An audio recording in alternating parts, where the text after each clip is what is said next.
Boom! What's up, y'all? Welcome to the Friday night special edition of the DJ Kenny Parker Show. We normally do this on a Tuesday, 8 p.m. Eastern Standard Time, but today I happen to be in the crib on a rainy, cold night in New York. So I decided to come on and just see who wanted to hang out for a little while and just BS with me. Once again, Spook Realm 4Q, you are first in the building on a Friday. Spook Realm says, please hit that like button. Yes, please do that.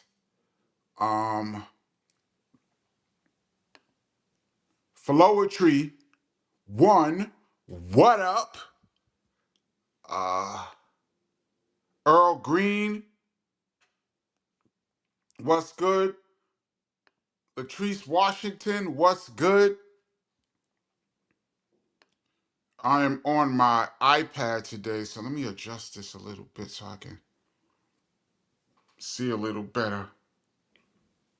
Wait a minute. Because this iPad, you can't really see everything. Okay, Rod Justice. Rod Justice says, what, KP? I have not finished last Friday's live and you're already back? Yeah, man. And, it's not every Friday. It's just,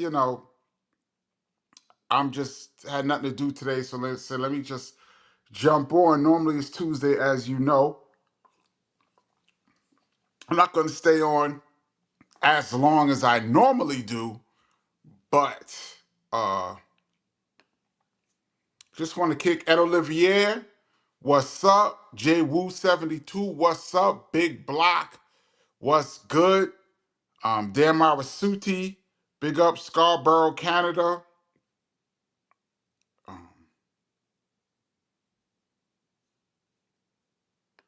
Latrice says, thanks for the reminder to like. Yes, please hit that like button. It helps the algorithm so that everybody gets a chance, or people who aren't normally down with us get a chance to find the channel and kick it. Henry Cedillo, one love from the LBC. I don't think I've ever been to the LBC.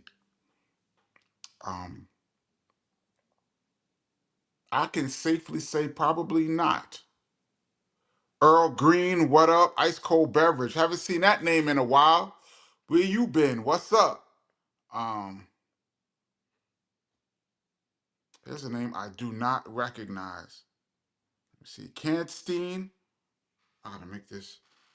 Canstein Harshow. This iPad is kind of small on here. One love. Um, I decided when I do my lives that when I do my special lives, I'll do them on my iPad and switch up the background, move around to a different spot. Gregory Netta says, yo, Kenny, Clyde Drexler versus David Robinson, who was a better NBA player? Ooh. Well, David Robinson was a MVP and scoring leader. They're both top 50 players, but David Robinson was an MVP and scoring leader. They both got one ring. Clyde got a ring late in his career when he joined up with the Dream, one of my favorite centers of all time. And David Robinson got his, of course, when Tim Duncan came on board. They beat my Knicks. I'm going to go with David Robinson as the better player. Both are on the Dream Team. Their careers, they both have similar accolades, but I think David Robinson was better.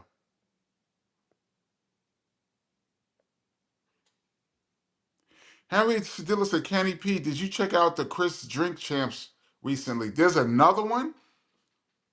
I mean, I thought Chris did Drink Champs like 5 years ago.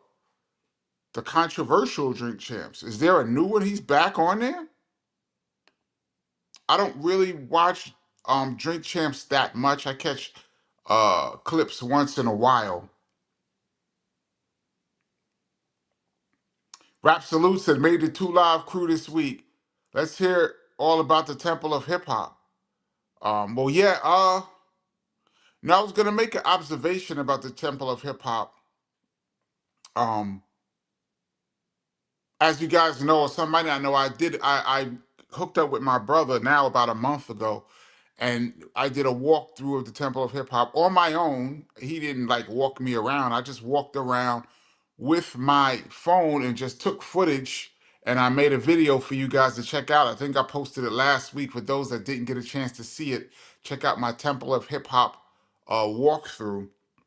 And for the most part, the comments have been positive, but I saw some very interesting comments about certain things, which made me start thinking about a life lesson that I learned many years ago. And it always shows, and it says basically, you can't make everybody happy. And many of us in life try to make people happy and try to do things, to be accepted by the most amount of people, whether it be your family, whether it be at work, school, around the way, with your friends at a bar. But I realized that you cannot make everybody happy. And at the end of the day, you have to do what you do and what you think is best and chase your dreams. Um, like I said in the video, the Temple of Hip Hop is an ongoing process. It's still under construction. When I was in there, I showed you guys what was up, but like I said in the video, there still was rooms, whole rooms that's still under construction with stuff around it. There was a conference room I didn't show you guys. There was like a podcaster room. They have tables where you could do like podcasts and meetings. Somebody was in there, so I didn't go in there. Um, and there's some other walls for some other pictures. But I saw some people on there like, oh man, and I'm not defending Chris because I have nothing to do with the Temple of Hip Hop, like, construction or anything like that. I'm just, you know, down with my brother's project. But people are like, this is not official because their favorite artist's picture isn't up. Like I saw a few people who was like, where's Tupac? This isn't official unless Tupac is up. And I'm like, well, I didn't see a picture of Tupac up yet. But like I said, it's still under construction. But to say, things aren't right or it's not official or it's not this or that because your particular artist isn't up, I find that strange. Um, I didn't see a picture of Run DMC, who should be in everybody's uh, uh, definition of hip hop. And I know for a fact that Run DMC is one of, if not KRS One's favorite groups of all time. And yet Run DMC's picture wasn't up at the moment. I'm pretty sure at some point it'll be up. I saw somebody put in a comment, if KRS One doesn't have buses coming from New York City out to Jersey, where the location of the Temple of Hip Hop is, then it's a problem. Word, he should rent shuttle buses. You know how expensive. I'm not even gonna go into that, but I got that comment. I saw a comment. Why did he have it in Jersey? Why not in the South Bronx? I don't know. I could tell you this: the real estate in New York is probably the highest in the world, probably right up there with the most expensive in the world. And they did not offer to partner with KRS like New Jersey did. So he put the building in Jersey. I think it's dope. Other people didn't. Matter of fact, the Temple of Hip Hop does a lot of stuff out of 1520 Sedgwick Avenue. I was talking to Chris about that, and he has a partnership. He has some kind of relationship, and I say a partnership. He has a relationship with the owner of 1520 Sedgwick Avenue, Cool Herc's building, the building that's considered the birth of hip hop. And he does a lot of stuff in there, including the block party that he did on the 50th anniversary of hip hop, which I posted on his channel. I hope you guys got a chance to check out some of the footage I showed of that block party. So although the temple does do a few things in the Bronx, uh, the building is actually, the headquarters is in New Jersey. That's just what it is. For somebody who says, why it's not in the South Bronx, hey man. I just saw a bunch of there's a bunch of weird comments, you know, and I was saying this is the last thing and I'm gonna get off of this subject. I had mentioned in the video that There was classes in there with kids, that there were actual teachers in there teaching classes. There's a studio that's being built where people from the community can come and record, and they have a gym in there which is going to be open for to bring kids. And as you guys know, Newark, New Jersey is a very poverty-stricken area. To bring kids from that area, to give them something to do, to have a gym, I think that's dope. You know, a few things in that building is going on for the kids, but for somebody to say, well, there's no picture of Tupac, so it's whack, I don't know, man. And everyone has the right to their own opinion, but I saw that and I'm thinking to myself, wow, there's all this dope stuff going on for kids, and yet there's no picture of, there was no down south. Somebody wanted a down south artist, their favorite down south artist on there. It wasn't on there, so they were mad. And I bring that back to say, you know, you just can't make everybody happy. At the end of the day, those of you out there, do what you do and chase your own dreams and do your own thing. And if you can get the majority of people happy, if you can get the right people happy, or if nobody's happy, you just do it for yourself. That's on you. But no matter what you do, you cannot make everybody happy. And that's the message I wanted to get across as I was reading the comments on my video for the Temple of Hip Hop. But check it out, y'all, if y'all get a chance. And please write in the comments and let me know what you think.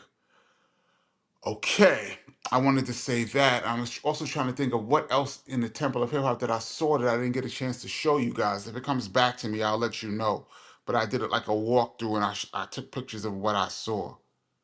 Um, Earl Green says the Hudson River helicopter crash is devastating. Word. I saw that yesterday, and just tragic. These people were out on a sightseeing tour of New York City and lost their lives. It's terrible. Um, I don't even know what to say to that. Just, you know, bless up to their family, because I can't even imagine what their family is going through. Can't even imagine.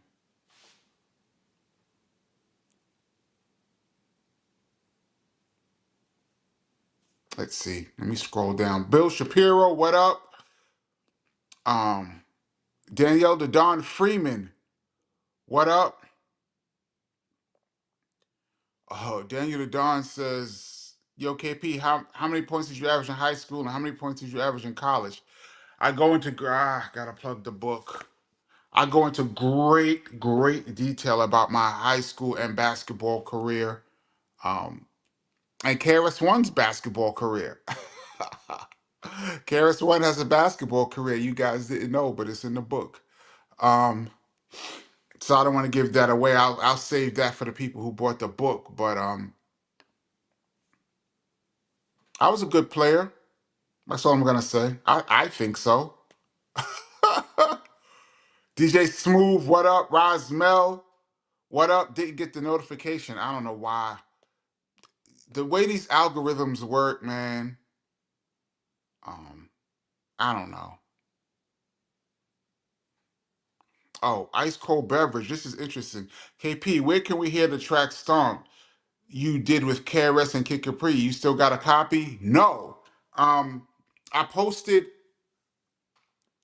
about a year ago on this channel. Was it a year? Maybe about a year. I posted on this channel a thing that says KRS-One Unreleased Demo. And it was a track that we was working on for the Return of the Boom Bap that didn't make the cut. And this song ended up being a song called Stomp, with Kid Capri on the hook and KRS-One on the rhymes. And I think one of the rhymes, the song Stomp with Kid Capri eventually came out with KRS with a different beat years later. I think it was a project for Overseas. Um, and some of the rhymes are different. There is a version of that song Stomp out, but it's like years later and with a completely different beat. It's a completely different song. The track that I played, this little demo that I had on a cassette, I played, it was like a practice tape. and I just let you guys hear it. That was the original beat. I have quite a few practice tapes. I mention that all the time. It's hard for me to post stuff because of publishing. Even when I originally posted that that BDP demo, I got a call that I can't just be posting new KRS-One music without first getting permission because um, there's publishing involved. So to answer your question, that song is floating around out there, but not the way it was in 93. More like, I don't know when they dropped that song, 97, 98, something like that. Oh, Rod Justice says, I see Chill Rob G dropped a new EP last month. Damn, I did not see that. And me and Chill Rob G had talked about working on some music last year. He was on this show. He did an excellent interview. If you guys get a chance, check out my live. I did an excellent interview with Chill Rob G. That's my man. I gotta check that out. I did not know that, Rod Justice. I'm gonna check that out because I think Chill Rob G is one of those underrated, undermentioned MCs who had definitely had a flow back in the day, and his music career ended up like many with a broken heart. But I'm glad to see he's still out here making music. I did not know that.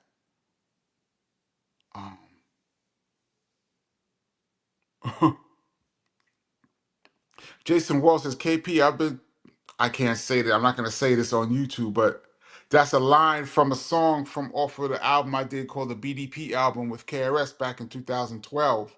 Thank you so much for checking that out. I haven't heard that in a while.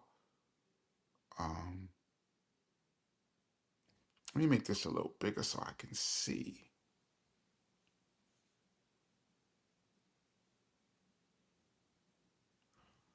Oh, this is interesting question, Flowetry. Hold on, y'all. I'm trying to adjust this screen so I can see. So I can see DMC. Yo, KP, which do you think would be funner life to live? Being a successful player in the NBA for a full career or being a lifelong performing musician? Wow, what a question. Being, well, I wasn't an NBA player, but I was a athlete, a basketball player, and I'm not a musician, but I make music. Um, oh, that's tough. Because being a successful NBA player means you probably had 10 years, 12 years in the league. Now, were you an all-star? Were you all pro? That makes a difference. Now, money-wise, you'll probably make an NBA player, especially now, will probably make more in one. Even a minimum wage NBA player will probably make more in a career than a lifelong performing musician, unless you're a gigantic star. Um,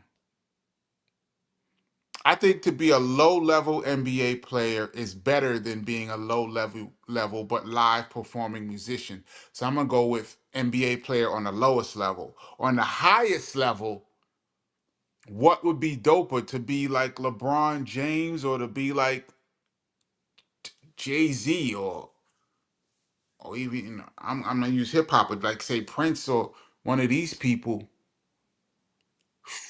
These days, they both have the opportunity to make millions with investments. That's a tough question. That's a great question, Flochi. That's,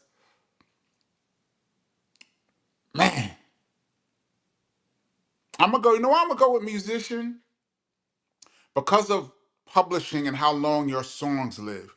You can get paid and perform songs that you did 20, 30, 40 years ago, and there's still an audience of people that would come and cheer and sing along to these songs. In sports, just because you won a championship 10 years ago doesn't mean anything today. Absolutely nothing. Even in music, if your career winds down, if you had a great career and then it winds down, you still have a catalog of people that want to see you. An athlete, once your playing days are over, you are done. Pick a new career. So I'm going to go with musician. At the highest level, I'm going to go musician. And at the lowest level, I'm gonna go NBA player. That's a ill question though. Um, oh, it says Rosmel says that drink champs was a throwback episode reloaded, re-uploaded. Oh boy, here comes the controversy. um, Green Line Entertainment says talk about royalties. Um, Real quick, last week we were talking about publishing. I'm not an expert, like I can't write a book on it, but royalties in this horrible music industry, to simplify it, is basically how much you get paid per song sold. Um, and it's a little different now with streaming, because back in the day, one album or single sold was counted as one thing. Now with streaming, I think you got to get something like 2 or 3 thousand streams equals one record sold, something like that, which is crazy. Um, so there's a couple ways to get royalties. It's how many times your record is sold, and then there's something called mechanical royalties, which is every time a record is pressed in the pressing plant, you get money on that too. Um, if you have publishing. But the mechanical royalties, you get like a few pennies. So, every time a record is pressed at the plant, I believe it was something like 6 cents. It was something like 6 cents. And it wasn't, that's not publishing. I think that's just the artist, not publishing. Just the artist gets mechanical royalties, something like 6 cents. But of course, that can add up if you sell hundreds of thousands of records. That 6 cents can add up crazy. So that's one thing. That's like a smaller royalty. And then your main royalty is how many records you sold, which the record companies had so many ways of disguising how records were sold that most artists never know. Even if you audit the record company, you'll never know. Um, Sometimes what they tried to do was say, well, how many records got pressed? You can go to a record pressing plant, and once 500,000 records were pressed, then you were considered gold. If 500,000 records were pressed, then you were considered gold. That's this. But there's something called returns. A record store has about a year or so, and I'm not, this is not exact, but let's say a year, something like a year, to send the records back to the distributor if the record doesn't sell. So you can ship 500,000 records, but after a year or so, only 350,000 of them really got sold. So there's 150,000 records floating around. Those records go back to the record company. A lot of times they get destroyed, but that comes out of your pocket. So you lose when there's returns. Because the record company has to, they're sending the record back for a refund. So you lose. So there's people right now with gold plaques, platinum plaques, that didn't really sell 500,000 or didn't really sell 1 million. It's how many returns did you get? And that was a tricky way of record companies saying, well, oh, you say, well, I shipped 500,000 records, and they go, well, oh, we got 200,000 returns, so you really only sold 300,000. That's one way they can jerk you. Um, Another way they were jerking artists was putting changing the barcodes. Remember when the barcodes came out? This is a '90s trick, really. When the barcodes came out, you can switch the barcodes to someone else's record. So say Mariah Carey.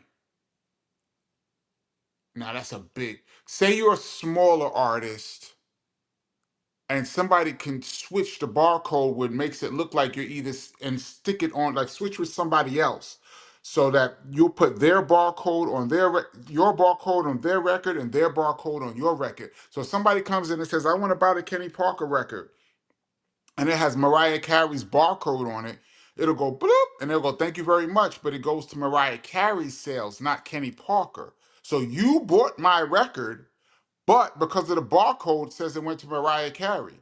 I'm just using her as an example. So you can have sold more records and got cheated with the barcode scam, or vice versa. You could have, you could have, they said you sold a lot, but really you didn't. Um, a lot of times there was two separate books that record companies were keeping. It was just a lot of different scams and things going on to stop artists from getting their royalties. And even the royalty rate, we talked about that before, was terrible. But even with the terrible royalty rate, they were still trying to stop you from seeing what you sold. Um, I'm not going to go too much longer into it. I can go even deeper, but that's basically how royalties broke down. It's basically you get paid for every record you sell. And that's a war because they don't even want to give you that. And you get mechanical royalties, a few pennies every time the record is pressed. So I don't know what it is now with streaming. I don't even know if there can be a mechanical royalties anymore because they're not even printing the record. Not really. I mean, they might make a few vinyls or whatever, but mechanical royalties might be all but dead because there's no physical copies anymore. So it's bad out there. Thank you for that question. I hope I didn't go too long with you guys. Um,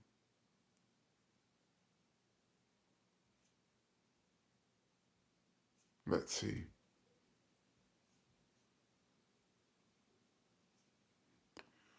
Felicity, she says, let me make this smaller. Can I make you smaller? Yeah, I can.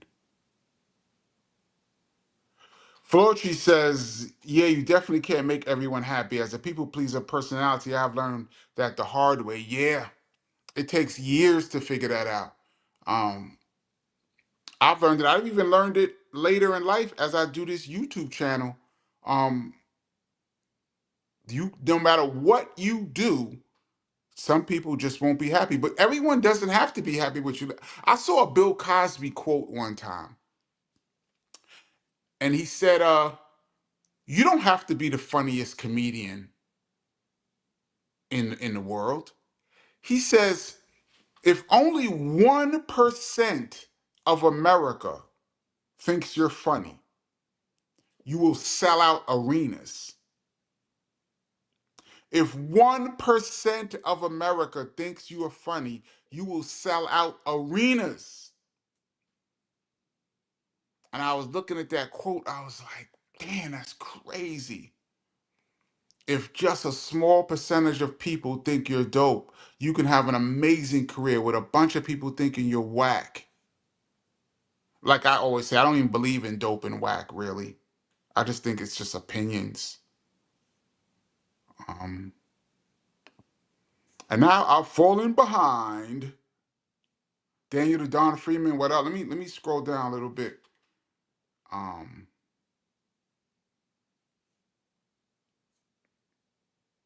so that I can catch up.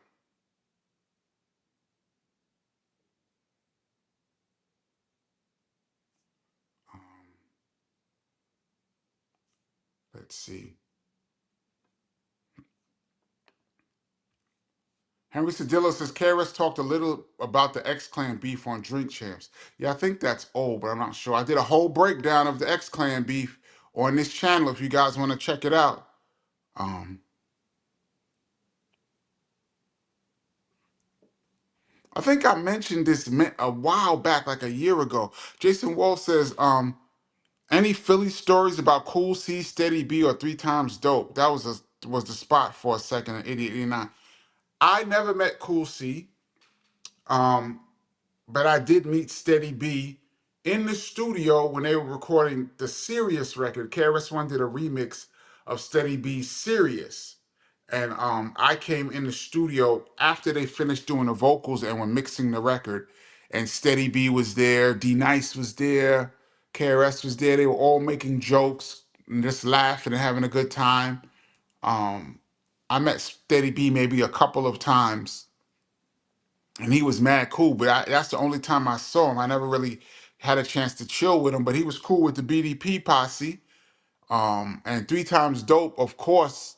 I think EST is one of the dopest MCs out of Philly of all time. He doesn't get mentioned enough.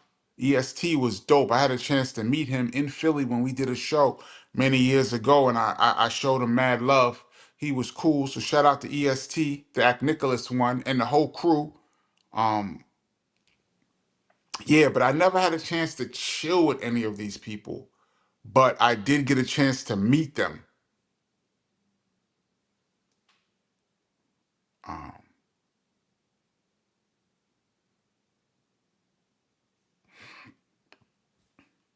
Rod Justice says same politics that go into stadium locations probably the same for the Temple of Hip Hop. Absolutely. And another thing, I don't know what kind of permission you have to get to exhibit someone's image in a building.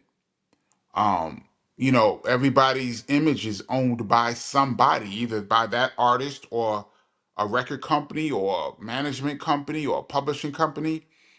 I don't know what kind of permission KRS-One needs to put those pictures up. Obviously, they're up. Maybe some artists who he wanted to put up or are going to put up, he hasn't gotten permission yet to put them up. Um, I don't know. But yeah, there's a lot of red tape that goes into.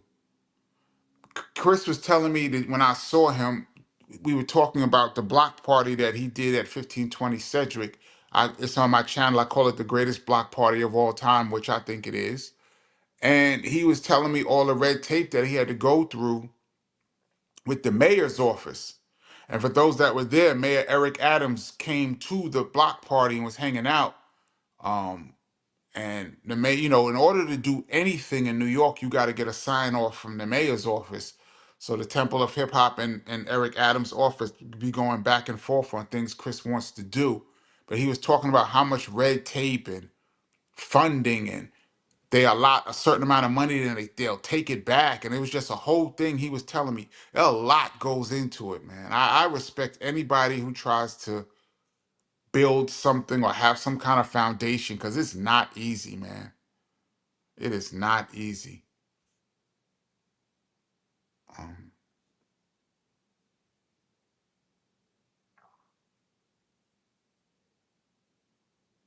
this is crazy. I was just talking about this with my friend today.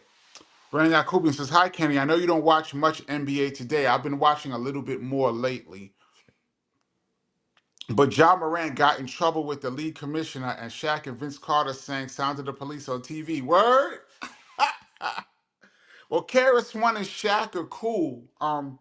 I forgot to mention him, and someone asked me last week on Tuesday what NBA players that I knew that were cool with BDP. I forgot to mention Shaq. I mean, KRS was vice president of Reprise Records at Warner Brothers back in '99. He was vice president for like a year. He said Shaq came to his office trying to get a deal for some groups he was working on. So him and Shaq had a whole sit down. I once saw Shaq in a club. He's probably the biggest, most intimidating figure I've ever seen. He's huge. Like, to see him up close in person, he is huge. Um, but yeah, John Morant is an interesting case. And I don't want to criticize the young people out there, criticize anybody, but obviously he's an incredibly exciting player and an NBA All-Star and a considered a franchise player, and he's very young. The amount of work that he put in to get to that level means something. Means he has to have some kind of discipline. Now, but if we look back on all the trouble that he got into, I think it was like 2 years ago, Y'all remember when he how can I say this for YouTube? When he flashed the thing, his man flashed the thing on TikTok, and he already had a warning. They flashed the thing on TikTok, and then his people or somebody had pointed a beam outside in the parking lot, had pointed a red beam at another player, and then maybe he got suspended for like half a season or something. Cost him millions of dollars, millions. And eventually, he said he learned his lesson or whatever. The NBA let him come back. And now this year he's doing these every time. First of all, I don't get every time somebody makes a three-pointer, you got to have some big celebration in like the first quarter.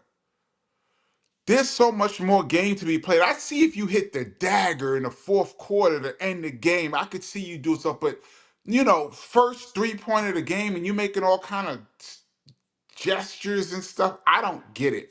But he started doing the pointing the thing at the opposing team's bench gesture, and they warned him to stop doing it, but he doubled down and did it again, and they charged him 75,000. They fined him 75,000. I know he probably makes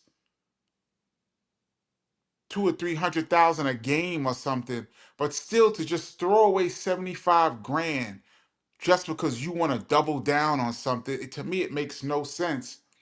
And so after they fined him, he said, okay, I'm going to switch up my 3-point salute, and now I'm going to carry a whole big weapon with me. When I make the 3-pointer, I'm going to show you I got a big weapon. And then I saw last night the dude threw a projectile. He has his new things. He hit the three, then he throws a projectile into the crowd and covers his ears. What are you, crazy? He's gonna throw it all away to keep it real in the street, to keep it hood. I'll show them they can't control me. And it's not even about control, it's about being a professional. It's about a product that the NBA is trying to sell. And the reason why you can make hundreds of millions is because the NBA is trying to sell a certain product to a certain worldwide market. And, if you don't want to do it, you don't have to play in the NBA. They were saying he could still be, but he could have been the face of the league. And that's even a controversy because none of these young guys want to be the face of the league. I'm seeing that now. Like, nobody wants that pressure, even though I think the face of the league is not picked. The people pick the face of the league. It has to be organic.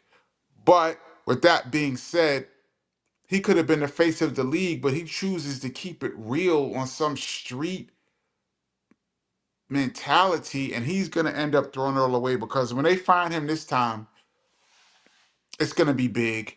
And they say, well, there's other people in the NBA that do signs and do similar things. Yeah, but they don't have a history like he has. With his history, at some point, you got to chill out, man.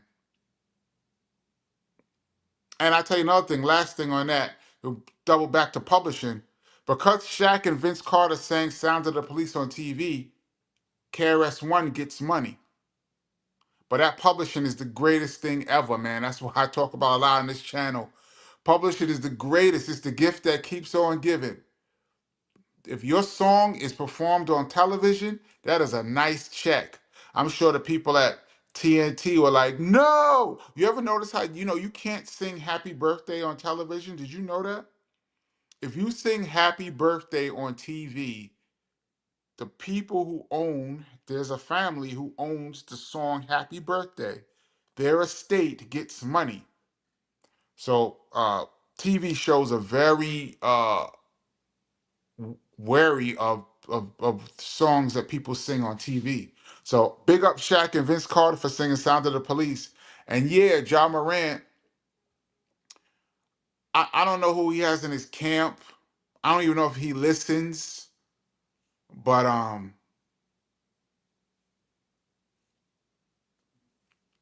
I don't know. It's gonna be bad for him.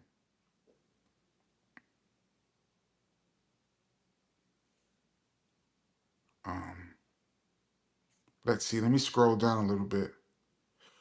I saw Greg Granetta says R.I.P. to the legendary actor Val Kilmer. Yeah, I saw that last week. My favorite movie by him is Heat. I thought he was really, really good in Heat, with Robert De Niro and Al Pacino. I mean, he's done a bunch of stuff. He's been Batman. He's been an A-list actor. He died relatively young. He was in like his early 60s, right? Um, a big up to him. Uh,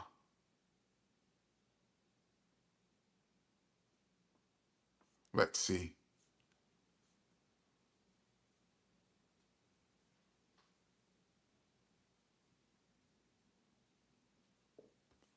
Oh, that's just interesting, Corey Flood. Kenny, I know you're a big fan of Candace Owens. I am not. She was talking about Michael Jackson versus the evil record industry. That I am a fan of. Him calling Tommy Mottola evil and they offed him. What do you think of that? I don't know. Um,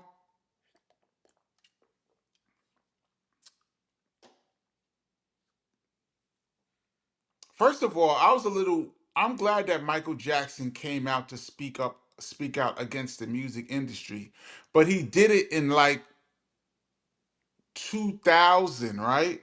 When that Invincible album dropped and he felt like they weren't promoting his album properly, then he was mad and then he started calling them names. But the trick was he should have said it, not should, I'm not telling you what he should have done, but it would have been way more effective had he said it at the heights of Michael Jackson. Thriller or Bad, after the Bad album. But when everything was going good, he didn't say anything. I mean, he said a couple of racial things in his record. Remember that got bleeped out? But he never really went into detail until like he felt like they were ruining his career. Then he stepped up and called this guy evil.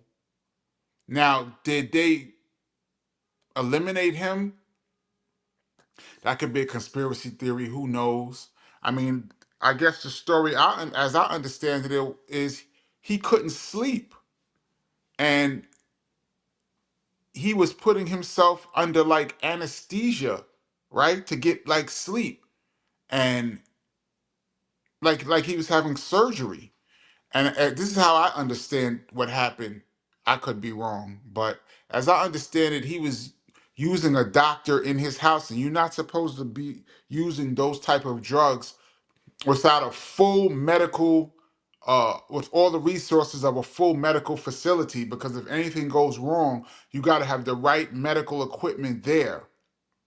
But Michael Jackson got a doctor to do this particular anesthesia thing at his home. And unfortunately, something went wrong. And they said the doctor was not paying attention to Michael Jackson the way he should have. And something went wrong, and there was complications. And by the time the EMT got there, uh, it was too late. Now that's the story I heard. Now it could be something else. I don't put nothing past anybody. And I saw something that said he's not even gone. I saw something that said he's still alive. So that's in the mix too. Mike could still be alive. Moved away, escaped it all.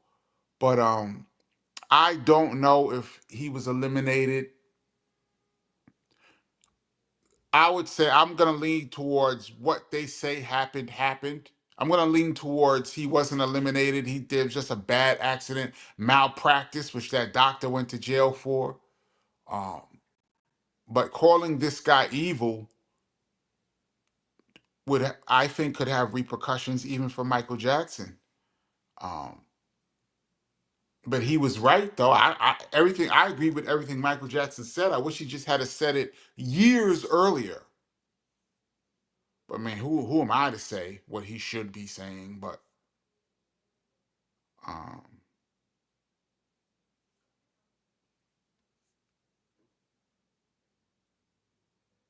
let's see.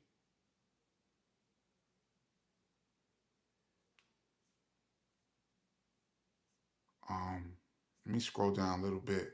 For those that's just checking in, this is the DJ Kenny Parker Show. We normally do this on a Tuesday night, 8 p.m. Eastern Standard Time, but it's Friday. It's cold and rainy in New York, so I decided to jump on and just see who was up and out and about. Um, Rashawn King says, Rawson, sorry. Damn, this is, I can't really see it good. I'm sorry. Rawson King. Best producer, Pete Rock, DJ Premier, or Jay Dilla. And, you know, if you're new to this channel, I always say there's no such thing as best. It's just opinions. Everyone has the right to their own opinion. There's no way to really measure in music. It's not like there's a championship. It's not like you could say there's a playoffs, there's a final four, there's a championship, and one person won. It's not like that. And even if you say, well, record sales is one small part of a measurement, but it's a lot of times it's not even the best measurement. You know, so it's very hard to say who's the best. Um, for me, out of these three, a shout out to Pete Rock, who was on this channel. I did a nice interview with Pete Rock on this channel last year. You guys can check it out. For me, and I'm still trying to get DJ Premier on here. For me, I gotta go with DJ Premier. I'm not gonna say the best. I'm gonna say my favorite out of the three, because any one of these guys could be considered the best. And how do you measure? There's no way to measure. Um,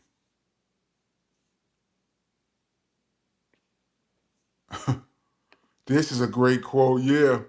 We Banker says, Nas says, ain't no best. Right. That's really the answer. Ain't no best. It's, you know, some people's opinion. Some people are dope at a certain thing. Um, to me, uh, but it's just hard. It's just hard to qualify what that means. I know it seems like I'm ducking questions. I'm really not. It's just that the way I look at music and look at things, I don't see things in best and worst. Floetry One says, Kenny, have you ever spent any time with Cool Keith? He might be a cool interview. He'd be a great interview. Um, I've never spent time with him. I've had short conversations with him. You know, just hey, what's up? What's good? You all right? You know, just real quick. I've never had a chance to chill with him and talk. I met Cool Keith probably in like '88, I believe. I know I met him after the Criminal Mind. I probably met him during the By All Means Necessary days. He used to be at this club called Sensations in Newark, New Jersey, ironically. I used to go there all the time. He used to be there every week. So I used to see Cool Keith there every week. And I saw Ultra perform there when Ease Back was out. I got it like that. I want it like that. I did it like that. You whack MCs. But I never had a chance to really chill with him. Dope artist, though. It's crazy that him and KRS, before they both came out, used to all be together rapping and stuff. I would love to hear them old tapes. KRS and Kool Keith, Said G, everybody just rhyming just for the fun of it. In like early 86. Must have been dope. Let's see.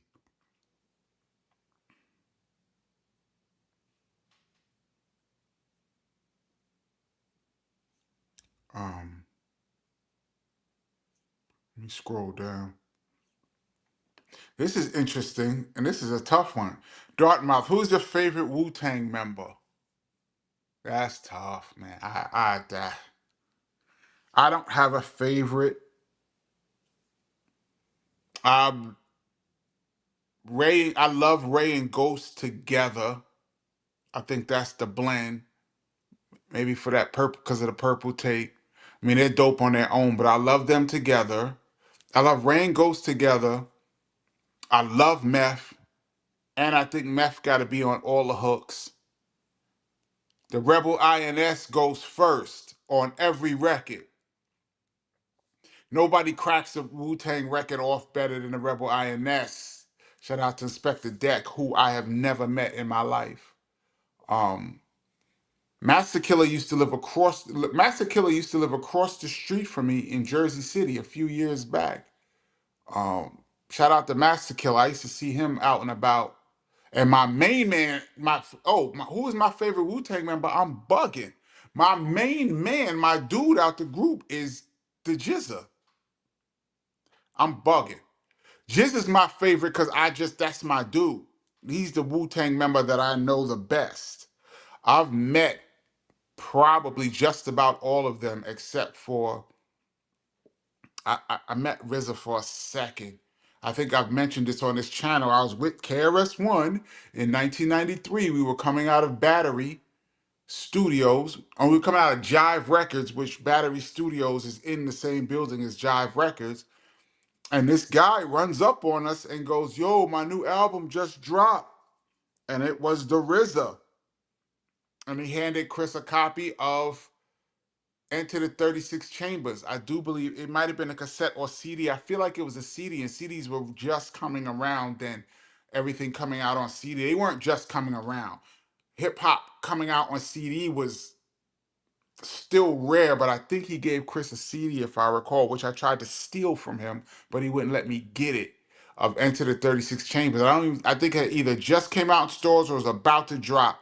And we saw the RZA. He walked up to KRS. I didn't even know who he was until he handed Chris the Wu-Tang Enter the 36 Chambers. And I said, "Oh, that's the RZA." But that was it. That's the only time I met him. I never met U Guard. I never met Inspector Deck. Me and ODB was mad cool. I was cool with ODB. I met Meth for a second. I don't really know him. I met him. He was cool, but I don't really know him. I was in the studio with Raekwon. I played him some beats for a project he was working on. He didn't pick any, but I had a chance to chill with him. I met Ghost briefly. Me and Ghost are just like, hey, what's up? Um, who else is in the Wu? Of course, I said Jizza is my dude. Um, I never met Capadonna. Think I met Killer Priest before. But yeah, my favorite Wu-Tang member is Jizza because that's my dude. But like I said, I did my breakdown of my favorite on record. Um, let's see. Terrell McMillan, as usual, man. Thank you so much for your contribution to the channel always. What's good, KP? Man, you please try to get King Just on this joint. I know he gotta have stories. I know he does, and I think I mentioned it a couple weeks ago that me and King Just went to the same high school.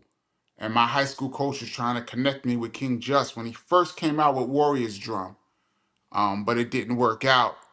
We were on tour so much back then. Um, Shout out to Coach Hartstein of Lincoln High School. And then I seen him a couple times in the club, but he would be dope to get on here. I have no information on him, nothing. But I know his stories are dope. Um, I know he's out of Staten Island, right? All right, let me scroll down. MMA Crossfire, what up? Joey Joe, what up?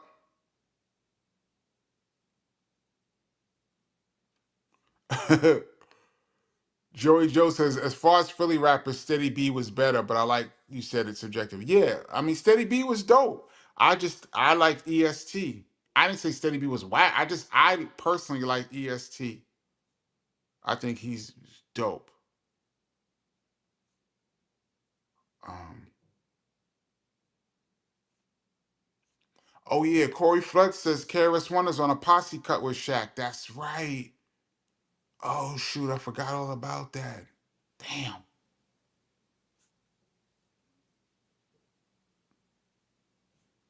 Um, MMA. I'm way behind now. See, MMA Crossfire says Ja can't use a salute and expect not the NBA to get after him, especially the trouble he had before. Yeah, you would think. Duh. You don't have to play in the NBA, but if you're gonna take 300 million, do something else. You could do all kind of signs. Just do something else. Why do you have to double down on something that's gonna cost you um everything? Corey says John Morant's behavior is linked to violent hip hop culture. It is. It's linked to violence, period.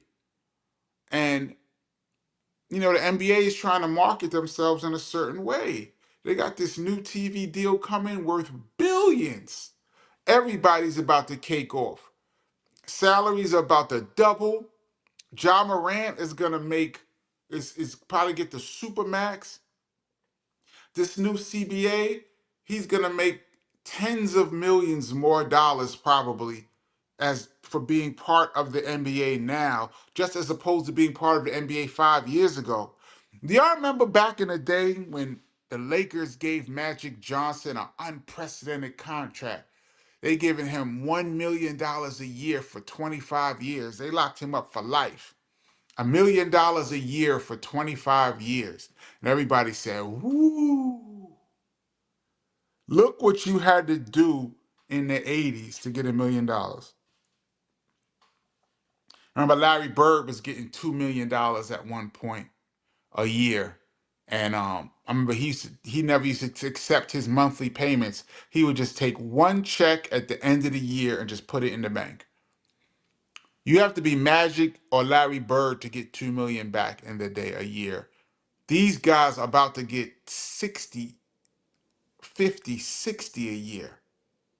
And all you have to do is not be ridiculous. And if you do something ridiculous, the NBA is going to warn you, hey man, chill out with that right there. That's a little bit much. Okay, cool, no problem. But instead, you're going to double down.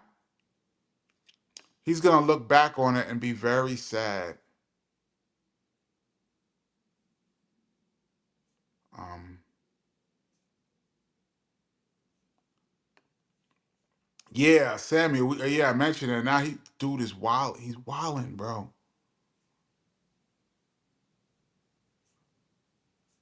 I think this is interesting. I think I mentioned this on the show before. Oh, a bug tried to get me. Coriano says, "Yo, I just heard the Kenny Parker Show remix by Exhibit for the first time." Yeah, shout out to the X to the Z. I had no idea they did that remix till it came out. Somebody called me and was like, "Yo, Exhibit got a song called Kenny Parker Show." I was like, "What?" Um, because I don't own any publishing on that song. I did a whole breakdown on this channel about the Kenny Parker Show 12-inch. Please go back and check it out if you have not checked it out. I did a breakdown of that song, how it came about. But long story short, I don't own any publishing on that song.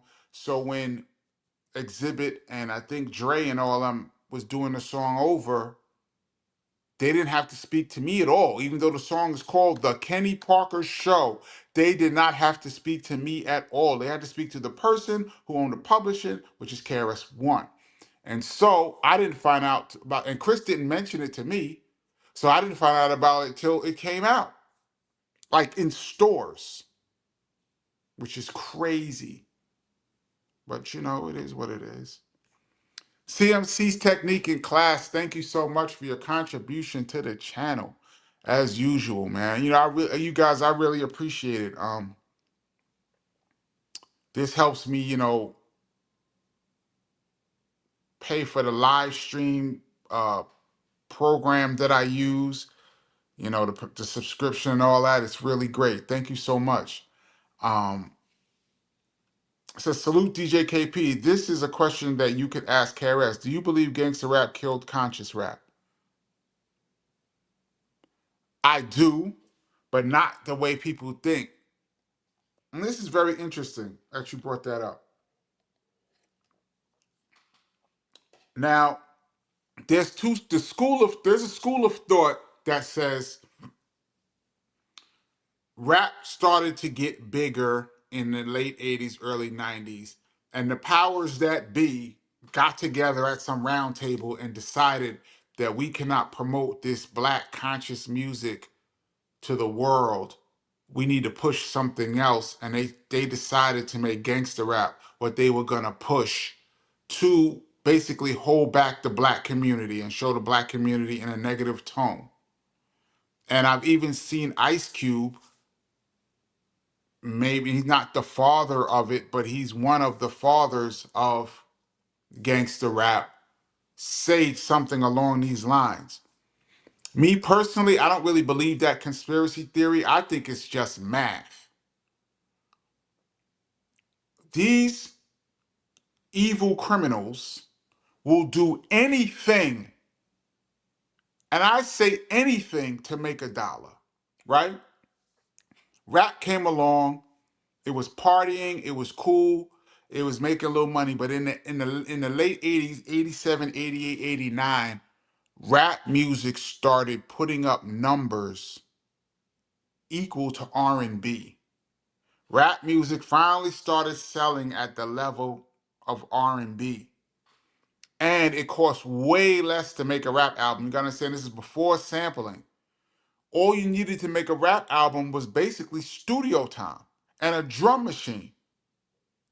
Studio time and a drum machine, you can make a rap album for, say, $15,000. I heard a story that EPMD's first album, Strictly Business, one of the greatest albums of all time, it's in the Rolling Stone top 500 albums of all time, was made for $15,000. That's it. So all the record companies started buying up all the groups, signing groups, buying up independent labels. This hip hop was great. So then Public Enemy, KRS-One, led by Public Enemy and KRS-One, this conscious movement started to grow. And these guys started going gold. And the record companies were ecstatic, except it was very hard to find a rapper that was that dope. Rakim, King, you had to be at probably the best in the world at the time, talking a conscious tone to get a gold record. And then gangster rap comes. NWA comes out and goes double platinum with no radio play. They sold 4 times what the best conscious rappers were selling. The record companies are like, well, wait a minute. You can have a conscious rapper, a dope one, sell 500,000, or you could do gangster rap and sell 2 million. So now all eyes are on gangster rap. And then what they found out is you don't even have to be a good gangster rapper to sell platinum. There's quite a few, in my opinion, mediocre copycat gangster rappers that sold big numbers. So now the record company is looking at the math. I want to sell 1 million records. You either have to have a KRS, Rakim, Chuck D, Big Daddy Kane, Tribe Called Quest level artist, or a mediocre artist that can sell 3 times what they sold. I'm going over here with the mediocrity because I don't care about none of it really. I just want the money. So that's why I think they started pushing gangster rap more, not because of a conspiracy to end the black man, but because of the math. Gangster rap sells 4 times the amount that conscious rap sells. And so not only did they start signing a bunch of gangster rappers, but they started telling the conscious rappers, you need to toughen up and go a little more gangster or we can't promote you. We cannot promote you in this new era of music, you have to change your style. Some did, some didn't.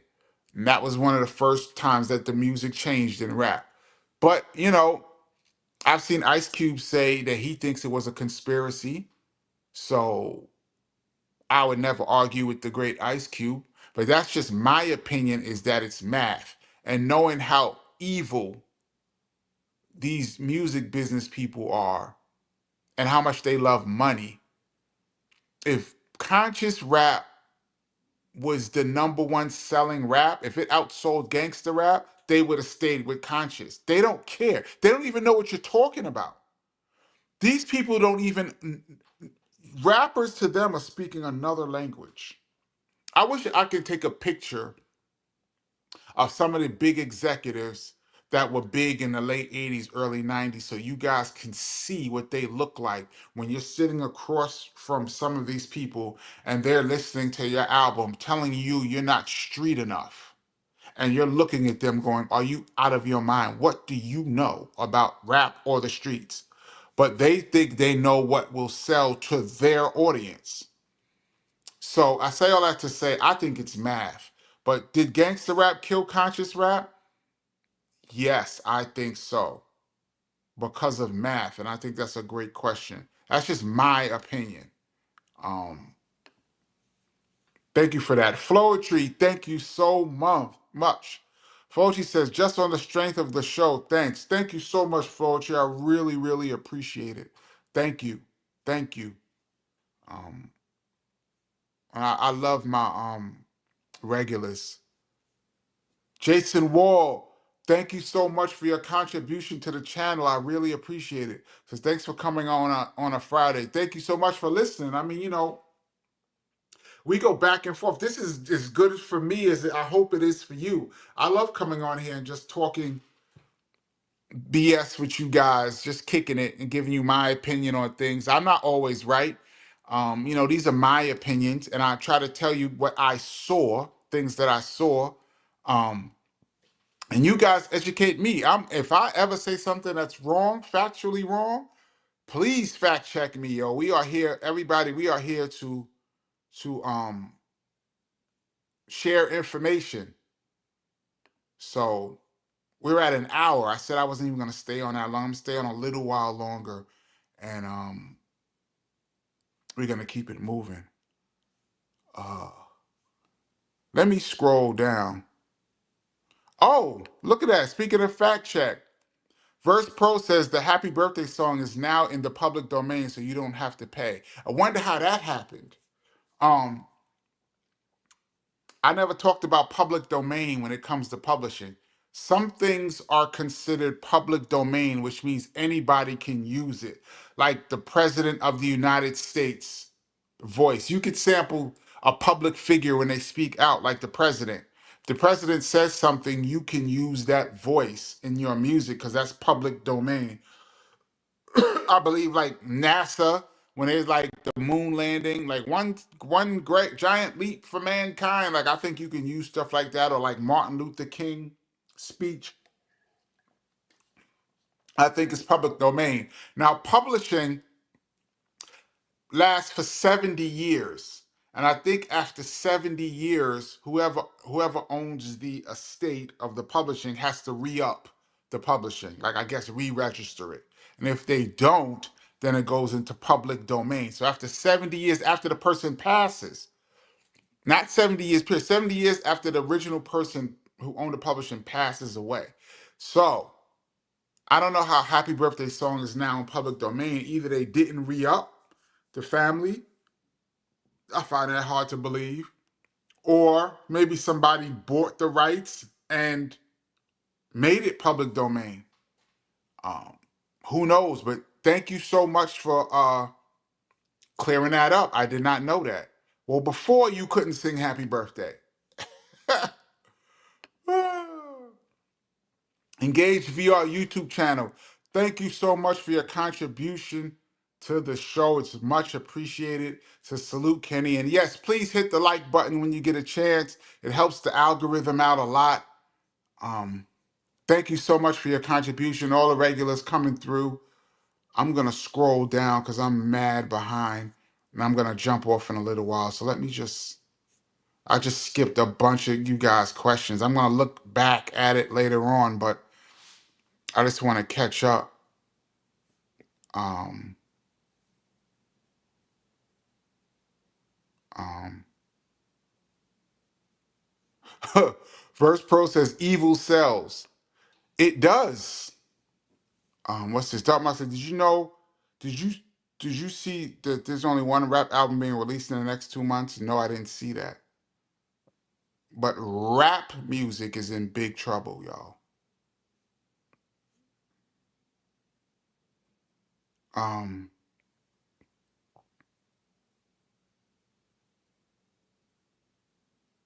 let's see.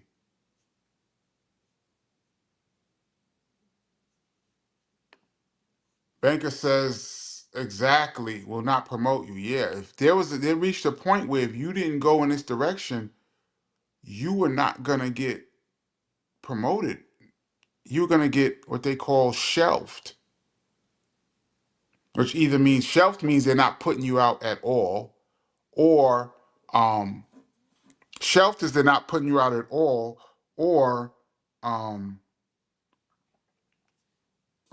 they'll put you out, but they'll spend minimal money on you. Let me scroll down a little bit.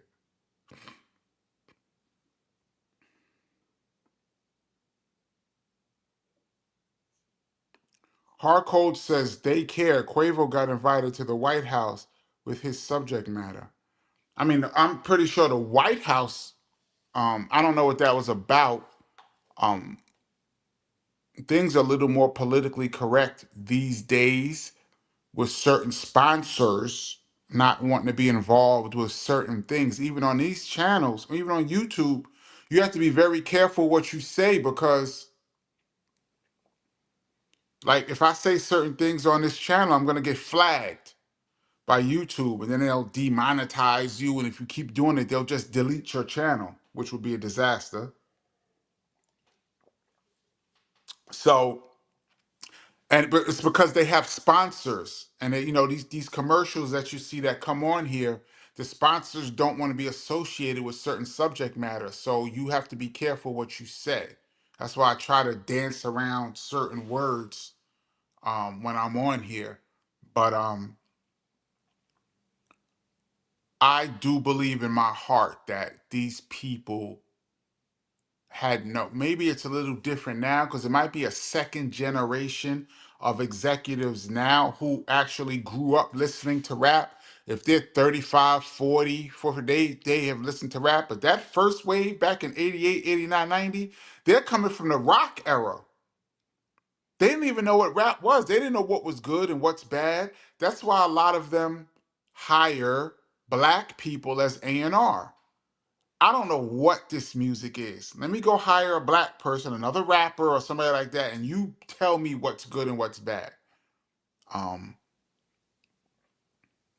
that's just my opinion on things. I could be wrong, but I don't think I am. I would love for my brother to talk about it. He would know better than anybody. Mr. Boricua. Am I saying it wrong? Is it Boricua? Budaqua? I'm so sorry if I'm butchering your name, but thank you so much for your incredible contribution to the channel. You guys talked about URI, University of Rhode Island, and Master Ace last live. University of Rhode Island Radio and Master Ace was responsible for breaking late 80s hip hop for us like BDP before videos. Um, oh, Master Ace was on Rhode Island Radio. He had a radio show. I didn't know that. Um, yeah, I mentioned on Tuesday that I was cool with Master Ace, and we had a mutual friend who went to the University of Rhode Island, my man Silk, that I played basketball with in high school. A great college player, maybe the greatest player in Rhode Island history, my man Silk. Um, and he was cool with Master Ace. So when I met Master Ace, he was like, "You know Silk, you and Silk went to school together." I'm like, "Yeah, that's my man," and we connected like that. Um, Master Aces had some dope records over the years. I remember that record called The Mad Ones. That was my record. I wish he had made a single out of that. The Mad Ones was crazy. But yeah, I did not know that Master Ace was on the radio in the late 80s. Dope artist. He always puts out quality music too. Always. All right, y'all. I'm gonna look at a couple more comments and then I'm gonna jump off. I'm not gonna stay on. Well, I'm at an hour and 15. I said I wasn't even gonna stay on that long. I'm gonna jump. This is a great question. I can't. Rod Woodman said, "Greetings, KP. What club have you been to that had the best sound system?" And there's a club in Brooklyn right now in Williamsburg that some special German sound engineer built. And I can't remember the name of it, but years ago, Q-Tip was DJing there and I went. That is one of the dopest sound systems I ever heard in my life. Outside of that was like a few years ago, like 10 years ago. That's not a few, like 10 years ago. But overall, best sound system probably be these reggae spots. And reggae dudes don't play with the sound, man.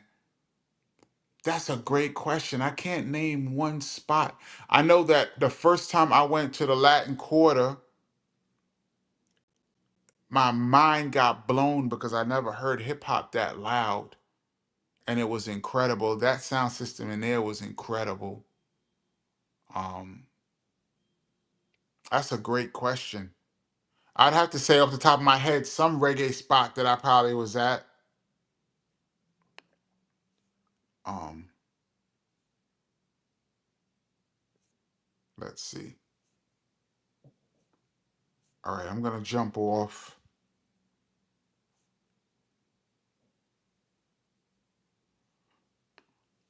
Hard Cold says save all your lives in case YouTube acts funny, you know?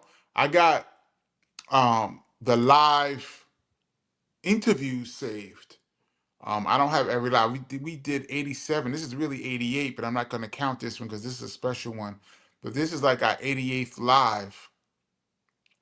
So I don't have all of them saved, but you know, YouTube at any point for any reason could decide to just end your channel. You say certain things, there's certain magic words that could get you in trouble. As a matter of fact, said G said something in the very first interview that we did. Said G said something that got me flagged. The only time I got flagged in a live was said G said something that got me flagged, and I had to go back. And there's a way on YouTube where you can edit the videos on YouTube, and I had to just take out that little piece that he said, and I'd had to take out that little chunk, and then they let it clear, and they took the flag off. Um, but yeah, they can drop you for any reason.